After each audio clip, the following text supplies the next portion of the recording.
this is Lady Boulay, and I hope you're having a great day. Thank you for your support. Thank you for subscribing to the channel.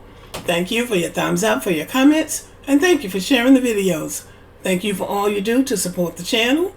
And yes, we are commanded to love one another, whether we want to or not, or whether we agree with each other or not. Well, y'all, the chickens have come home to roost. A Sundown County in Georgia now wants to be known as a place of love. So see, sometimes you just have to leave people alone. A Georgia county that once expelled all black residents now wants to be a model of love. And when they say they expelled them, that means that if they didn't get out of town, they ended up under the ground. And for anybody who might have stumbled onto this channel and doesn't know what a sundown town is, a sundown town in America is a town where black people are not allowed to stay in after sundown. You can go in there and work or deliver or whatever you have to do in that town. But come sundown, you have to be gone. And there were many all over this country, not just in the South. When Durward Sneed moved to Forsyth County, Georgia in 1989, he was struck by the lack of diversity in the region, just 30 miles north of Atlanta. It was a pretty much completely white county, said Sneed, who is white and was a pastor at the time. According to the 1990 census, of the 44,083 people who lived in Forsyth County, 43,573 were white, close to 99%, and just 14 were black. It was a place, Sneed said, where generations of families typically lived their entire lives. It was also a place with a deep and complex history of racial violence. In 1912, a small population of black residents, dozens of whom were land and business owners, were violently expelled from the county, their livelihoods stripped from them. 3 black men were lynched, and the remaining black residents were ordered to leave and told never to return. Now get this, those black people own businesses, they own land. It's always a reason to take something from black people. Usually some white woman involved that most of the black people don't even know. But it's just an excuse to take from black people. For many black Georgians, even those unaware of the details of that incident, it's universally understood to generally avoid the county. And I'm going to digress for just a minute. And I want to say that when you have a sundown town like that, and those people stay isolated and insulated from everybody else, it takes a toll on them too. I taught at a middle school in Georgia in Walton County, which was one county south of Forsyth County. Occasionally, we would have children from Forsyth County enroll in our school. Those children were so different from our students. Now, my school in Walton County was 98% white, but those children from Forsyth County didn't even look like the white children in Walton County. They were pale, their personalities were nondescript. They didn't have any social skills. Now, I know that wasn't all of them. I'm sure all of them didn't act like that. But the few that came to our school did. There was a noticeable difference between them and the children in our school. I fundamentally believe that racism takes a toll on you. But back to the article. The history of Forsyth County is literally a case study of racism in American history, said Nafessa H. Muhammad, an associate professor of history at Spelman College in Atlanta. The fact that most black people do not know about Forsyth's history or are told to stay away, ironically perpetuates social segregation and delays rectification. Well, you're going to stay away from a sundown town if people will kill you for being there. And in the case of Forsyth, It's a sundown county.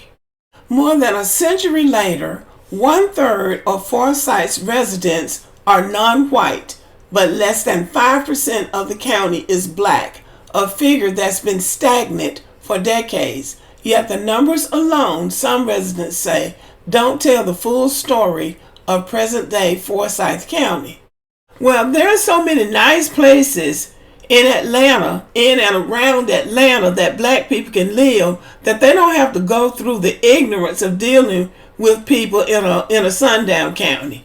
So apparently now somebody's trying to go back and fix it. So a key chapter in the story of Forsyth County is an attempt by Snead and a group of pastors to reshape the county's history by establishing a college scholarship program in 2022 for descendants of black families who were violently expelled 110 years ago. Well, they should be seeking more than a scholarship. They should be trying to get their land back. The founders are clear that the scholarships are not reparations, a word many in the community would consider divisive, but instead an act of love, an acknowledgement of past harms in the hope of fostering a positive path forward. Well, see, the fact that they would see reparations as divisive would be enough for me to know these people are not serious. In 1912, Forsyth County was home to about 12,000 residents, including 1,098 black people scattered throughout the county.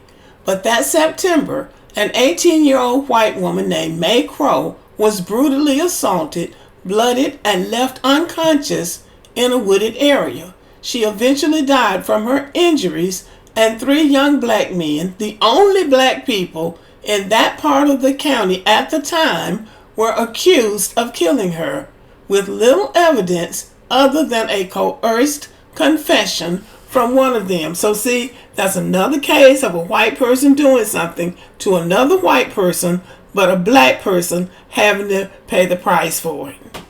And white women are used over and over and over again in these tragedies, being used to justify white men doing something that they wanted to do all along. One of the men, 24-year-old Rob Edwards, was arrested and jailed only to be dragged from his cell the following day by a mob of angry white residents. He was allegedly hitched to the back of a wagon with a noose around his neck, driven to the downtown square incoming, and hung from a telephone pole as onlookers took turn riddling his lifeless body with bullets. 2 black men, Ernest Knox, 16, and Oscar Daniel, 18, were also hanged after one-day trial. The other black residents of the county were threatened with death if they did not leave as night riders posted letters. Night riders of the Ku Klux Klan, by the way. They posted letters warning of the impending terror. Within 3 weeks, the black population in Forsyth ceased to exist. Many were forced to leave everything they had worked hard to attain behind without anything in return. Yeah, that's what it was all about anyway. They wanted to take those black people's land and their businesses and whatever else they had. That's what it was all about. Still, racial animus and violence was not confined to 1912, as residents enforced its ban on black residents. Now listen to this. A group of black children and their counselors went camping at Lake Lanier in Forsyth in 1968. After sundown, a group of white men reportedly surrounded them, yelling racial slurs until they left. In 1980, a black firefighter was shot in the head after nightfall by 2 white men while attending a company picnic.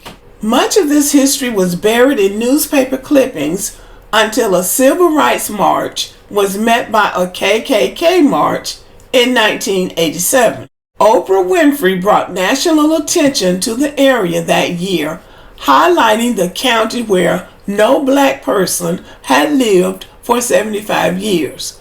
In 2016, author and former county resident Patrick Phillips published Blood at the Root, a racial cleansing in America, which chronicled the expulsion and how, despite thousands of witnesses to the lynchings of the 3 men, no one was held accountable for their death. So there goes your Justice Department investigation. Because of this, Phillips said he believes the harm has never truly ended.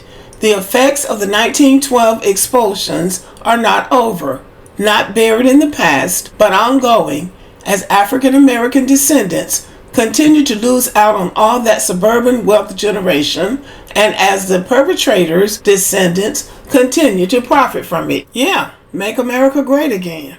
Since Oprah Winfrey came to Forsyth, change has been slow but steady, according to Snead. Population growth over the last 30 years has introduced Asian and Hispanic Americans to the region, as well as new cuisines and customs. Snead said that this shift has allowed a market shift in mindsets on how to talk about the past. I'm encouraged by how many people are really embracing the discussion and realizing that truth is a good thing, he said, while acknowledging that not everyone is ready for change in the same way. If they think those people are going to change because some Asians and Hispanics moved in, they got another thought coming.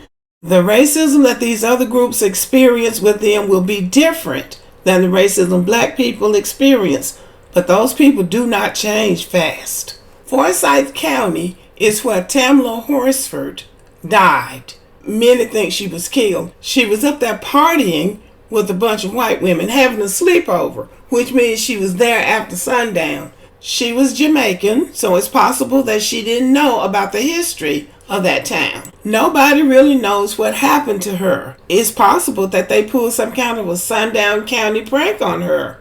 All we know is that she ended up dead. A historical marker erected in 2021 now sits in downtown Cumming, where Edwards was hanged, acknowledging what took place there over a century ago. A new elementary school named New Hope opened up in 2022, honoring more than a dozen former African American schools in the region. More than 12 schools in that region. A group of volunteers restored Talbot Street Cemetery, the site of an African American burial ground and Methodist church established in 1871. They don't have any problem destroying our churches and schools and children and anybody. Phillips sees these developments as laudable steps toward progress. Still, he says, more can be done. So he thinks somebody ought to applaud them for doing some little nanny goat type thing. Oh my goodness, this is oof. So their answer to everything that's been done to black people is to give out scholarships. Something that you could get on your own if you really wanted it. A college education is attainable to you if you want it. And when they give out these scholarships, they have so many stipulations that when they take it from you and give it to a white person, they can say, well, he missed 3 days of class or some nonsense like that. But black people are moving back into Forsyth County. My cousin lives in Johns Creek, which is 2 doors down from Forsyth County, but still in Fulton County. And black people are going back and forth into Forsyth County. Some black people just decide, I'm going up there, I don't care what they say. But as for me, no, they can have it. So for all of the damage that was done to that black community, they think giving out scholarships is something to be applauded. Y'all let me know what you think about the video. Sundown County wants to be called a place of love. Well, I agree with him. They have a long way to go. All right, have a good evening. Please leave a comment.